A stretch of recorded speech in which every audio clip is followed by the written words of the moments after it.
Kumusta mga kanoisy? Welcome back sa ating YouTube channel, Philippine Noisy. So ngayong araw, another update naman tayo about politika ng ating bansa. Pero maiba tayo kasi pakulo to.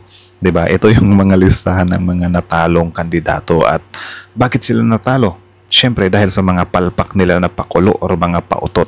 So yan yung panonoorin natin ngayon men kasi siyempre isa din tayo sa kinabahan nung nagsitakbo yung mga artista sila Willie, sila Kibuloy na parang men baka mabudol na naman nila yung taong bayan or mauto na naman nila sa mga ganyang mga kasikatan nila or whatsoever ano. So I think dito makikita natin na kahit papaano nag-upgrade na pala yung mga botante. Hindi na ob-ob-dande, di ba? Parang nag-improve na. Yeah. Hindi na tayo basta-basta nauuto sa mga pasayaw-sayaw or mga pangako, di ba? So, yan yung panonoorin natin ngayon. So, ang video to is mula kay Balintanaw. So, meron itong pamagat na mga kandidatong natalo dahil sa palpak na pakulo. Funny election fails 2025. So, sobrang init nito. Actually, kanina, mga 1 hour ago, 430,000 views pa to. Tapos ngayon, 580 na. So, sobrang viral niya talaga. No? So, tingnan natin.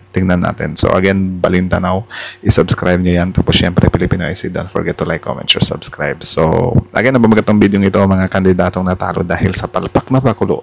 Funny election fails 2025. So, Balintanaw, Filipino IC, like, comment, share, subscribe. Stop. Kay Pastor? Tapos na ang botohan pero hindi Papaylay. Tingnan natin kung madadali tayo dito. Ayaw ninyo kay Pastor? Ayaw. tapos na ang botohan pero hindi pa tapos ang kaliwat ka ng bardagulan. Ating tunghayan ang naging bunga sa naging pakulo ng ating mga kandidato sa panahon ng kanilang pangangampanya. Mga kandidatong todo effort manligaw at sumayaw. Mga kandidatong nagbudot sa Ito lang talaga yung diwata na sobrang nakakainis eh. tablado pero sa bilang ng boto'y kapos at umuwing talo. Ito ang kwento ng mga kandidatong effort ay todo pero sablay pagdating sa boto. Ito ang mga palpak na gimmick ng mga kandidato. Pakulo At pa sa mo. una nating eksena, bida ang gimmick at budots ni Luis Manzano. Sa pagpili ng vice-gobernador ay dapat daw kayang gawin ito. Ang sisiguraduhin kong vice gov ko ay kayang gawin to.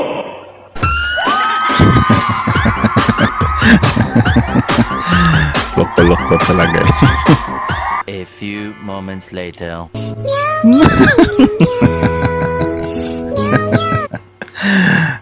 Okay na lang, at least natalo. So, not bad. Isa din yan sa part, yung mga pasayo-sayaw na yan. Ang isa nga sa mas nakinabang dyan is si Bong Revilla. Buti na lang talaga, hindi nanalo ngayon si Bong Revilla. Sabi nga nila, dapat hindi daw bullets yung sinayo, dapat Ebat Adan.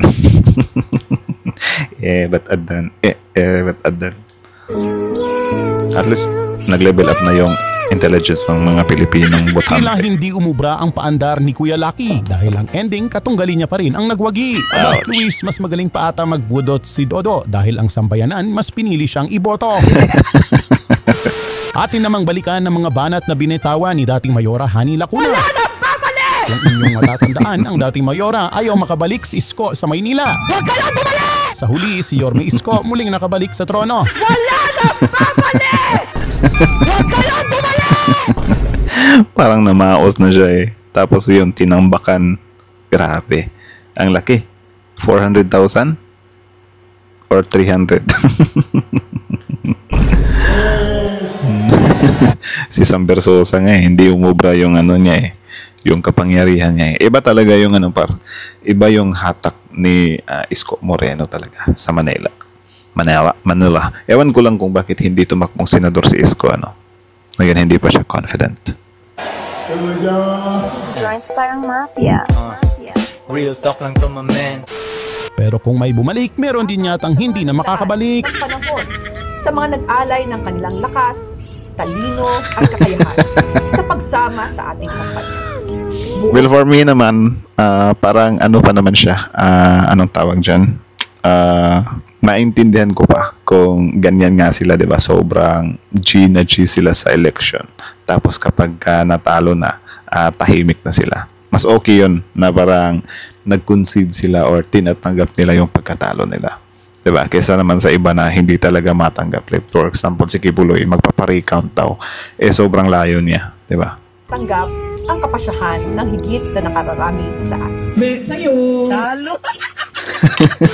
Dumako naman tayo sa Cebu, Gwen Garcia. Hindi na rin ata makakabalik pa. Ang resulta ng botohan ay hindi nadaan sa kanyang mga galawan. Bukis pa ako. Matatandaan ang banat ng dating Sumaya. gobernadora na kailan pa daw may bagong gobernador paggising niya. Kaya lang kaniya, gobernador na siya. Kaya gitawag man niya yung kaugalingon o gobernador. Natuhog ba ko nga pagbata na ako bago ng gobernador? Yun lang, ba't ka natulog? Talo ka tuloy. Naku madam, paano ba yan? May bago ng gobernador. Hindi ka nagigising yan. At nang manalo ang katunggaliyang si Pambay 4, aba, ang banat niya sa dating gobernadora mas mabilis pa sa alas 4.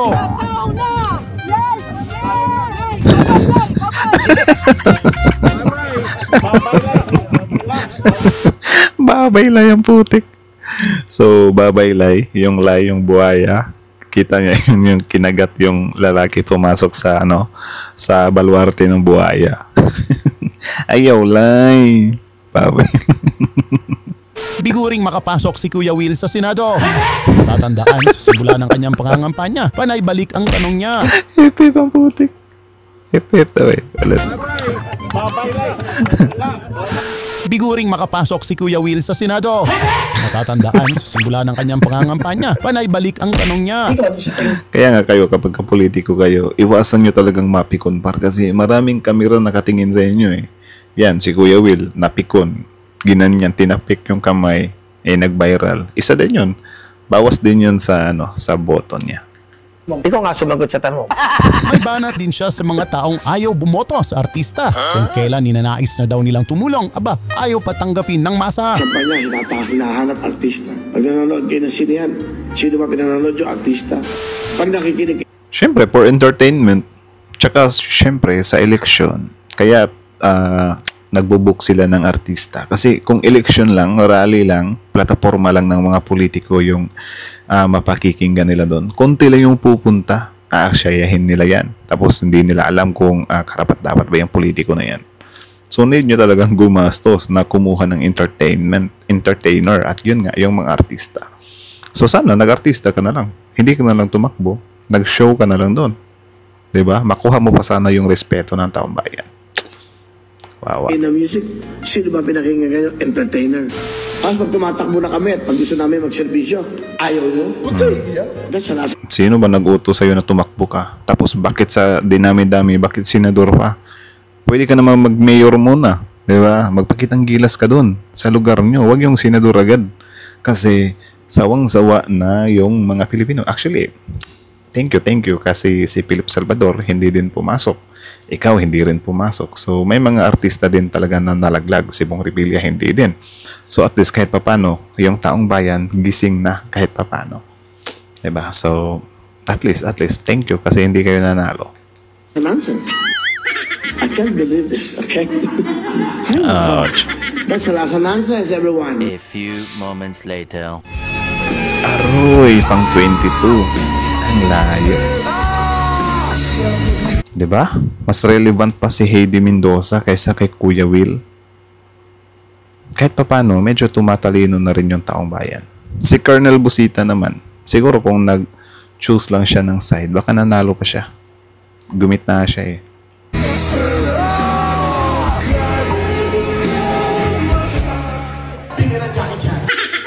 Isang malaking kawalan naman daw para sa Pilipinas ang pagkatalo ni Pastor Kibuloy. Ayaw ninyo kay Pastor?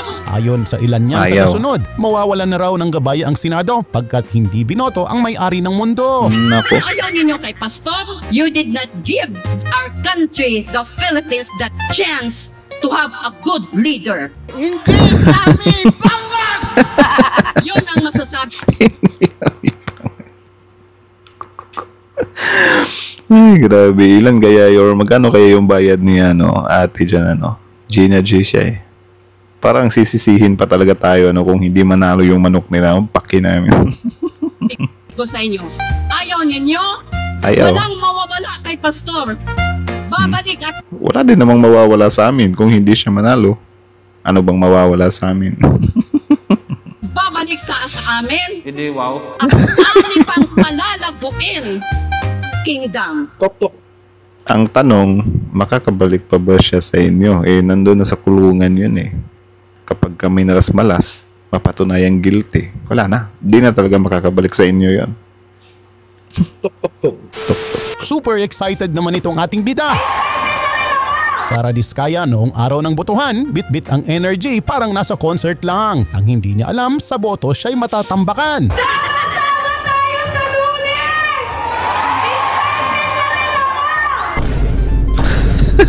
Grabe. Grabe yun. Tambak talaga, par. Sana all. Sa'yo. Pero ika nga niya, okay lang daw dahil winner pa rin siya. Winner pa rin ako. Kasi sa pangangampanya ay pumayat daw siya. Kaya winner pa rin sa timbangan kahit hindi na sa bilangan. Winner pa rin Yan ako. lang. Bakit? Guys, pumayat ako. Isang pangarap ko na mula bata pa ako. Gusto Congrats ko sa'yo. mamaya.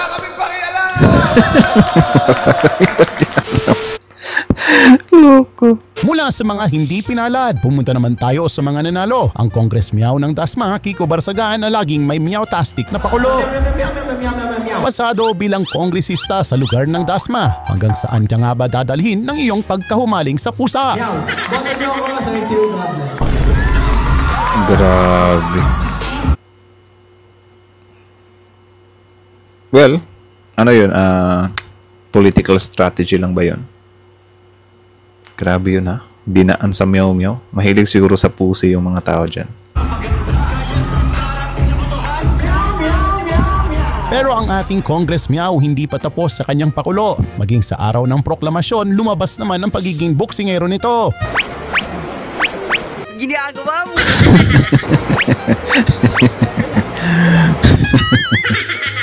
May nakalusot pa pala par. Akala ko, well, bahala na. At least congressman lang naman. Siyempre kung may Congress Meow Kiko, may Wow Dagat Kiko din tayong kilala. Wow, dagat. Kahit na ilang beses sumablay ang mga pakulo ni Kiko Pangilinan, aba, panalo pa rin pagdating sa botohan. Hindi man laging swak ang Sana lang si Kiko ha. Actually, advice to Kiko. Kung gustong maging presidente ni Kiko or maging vice president, sana itong mga pinaggagawa niyong ito, pahigop-higop ng sawaw, pumupunta sa palengke. Dapat irregular niya yan.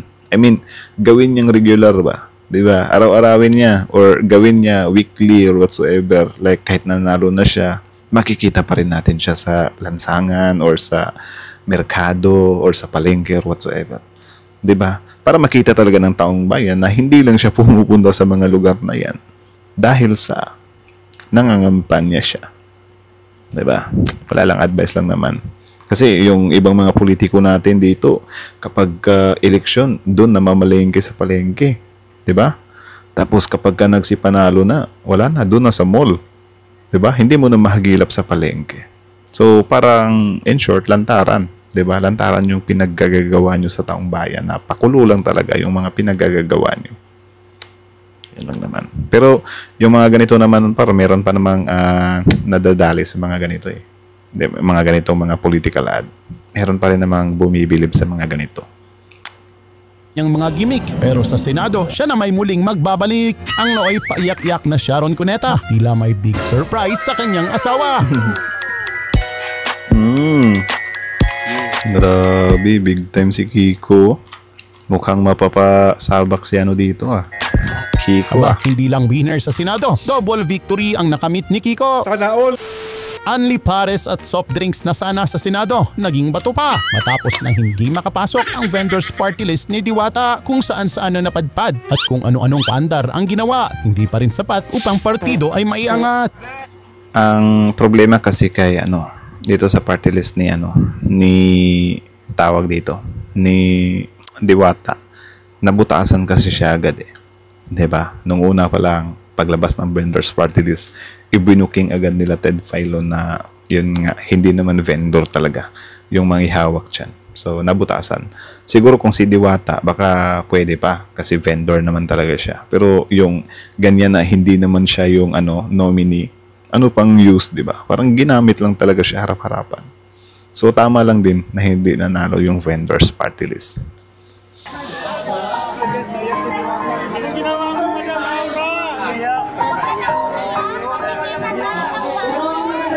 Mas nanalo pa yung Bunyog. Bunyog kasi yung binoto ko eh.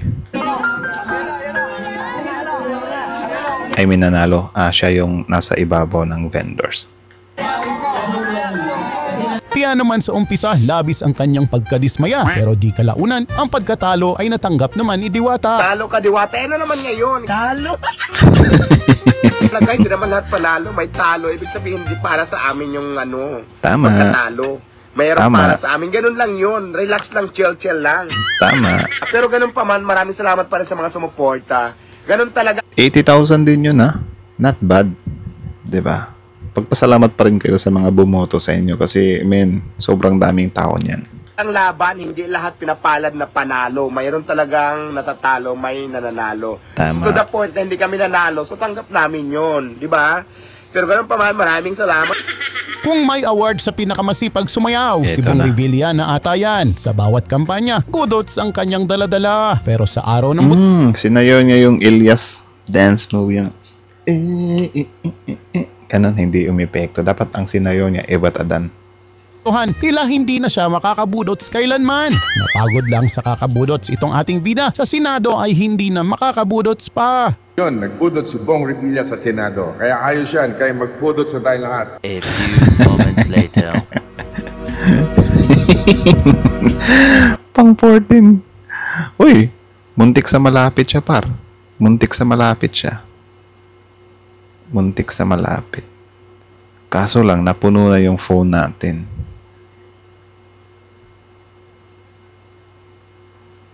Wait lang.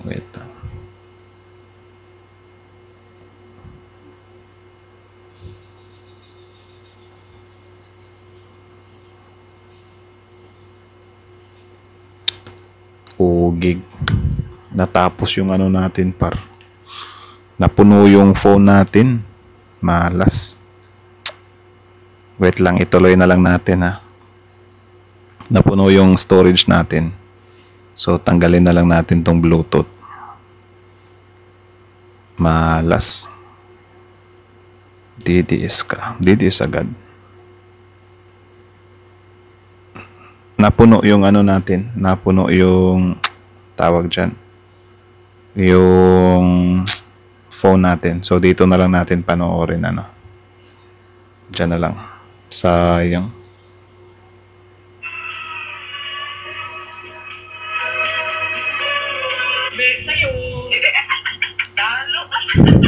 Kaso lang maliwanag. Dahil nangyari na ang mga dapat mangyari, natalo ang mga dapat matalo, at ganon din sa mga nanalo. Maging kamulatan sana ito na kahit ano pang pakulo ang gawin ng mga kandidato kung wala sa gawa ang kusay. Sayang lang ang sayaw, kanta at concert na ibinigay. Sa Tama. huli ang tunay na boto, hindi nabibili sa good vibes o kwelang gimmick, kundi sa tiwala ng taong bayan na sawa na sa palabas at uwaw sa tunay na serbisyo. At dito na nagtatapos mga eksenang hitik sa kaganapan. Sa ating paghahanap, good vibes ang natagpuan. Kaya huwag kalimutang mag-subscribe at mag-like para laging... So yun lang naman. Naubusan tayo ng storage para napuno yung phone natin. So, yun lang naman. So, again, ang video yun is mula kay Balintanaw. So, supportahan nyo yan. Original video link in the description box below. Panoorin nyo rin, subscribe nyo rin, Balintanaw, ano. Tapos, syempre, bago nyo iwan yung YouTube channel natin, Filipino IC, don't forget to like, comment, share, subscribe. So, wala, napuno yung phone natin eh. Pero, patapos naman na yun.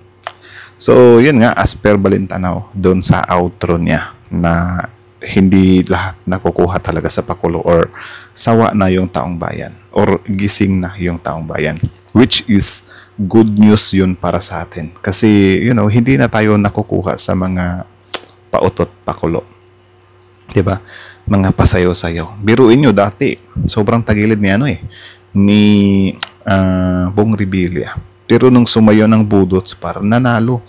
Kaya nga sabi ko nga sa inyo, medyo kabado ako doon sa pagtakbo ni Willie Revilla ni sino yung isa? Si Philip Salvador. Kasi mga artista ba?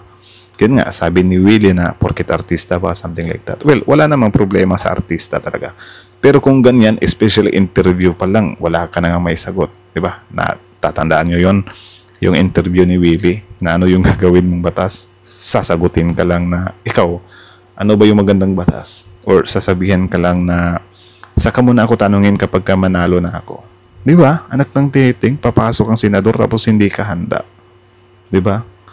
Yung iba nga na sinasabi yung mga plataforma nila, mahihirapan pag ang manalo yun kasi questionable pa. Ikaw pa kaya na wala ka talagang binalandrang plataforma. Di pwede yun. Diba? Tapos ngayon sisisihin pa ni Kuya Will yung taong bayan na ano ba yan? Anong kailangan nyo sa mga entertainer? Tapos ngayon kapag gusto namin tumulong, hindi nyo kami iboboto. Anak ng titing, sino bang nag-utos sa iyo na tumakbo ka? Diba? Sinisisi nyo pa sa amin yung pagkatalo nyo. Yung kay naman, yung kay Kiko, yung Congress Meow. Hindi ko alam kung ano yung full context nun. Hirap namang mag-dive in tayo, diba? Na parang yung meow or pakulo lang ba yung reason na pagka panalo niya or meron talaga siyang mga plataforma. No? So, wala tayong comment masyado doon kasi mahirap na baka lang yun, maliit na part lang yun. Baka may plataforma talaga yung tao. So, comment nyo na lang sa baba if yung background ng taong yun. And then, yun nga. At least na lang, kahit pa paano, matalino na yung taong bayan, di ba? Hindi na nakakakuha ng mga ganitong boto. Well, mayroon pa rin namang mga bumoboto sa kanila. Di ba? Tsaka hindi rin biro yung mga numbers nila. And then, luckily na lang talaga, natatambakan or tinambakan. Kahit pa paano, goods pa rin yan. So anyways, mga kanoyes, hanggang dito na lang muna. So yun, yung phone natin puno na rin. Grabe. So again, hanggang dito na lang muna. Balintanaw, Pilipino IC. Like, comment, share, subscribe. Pilipino IC is out.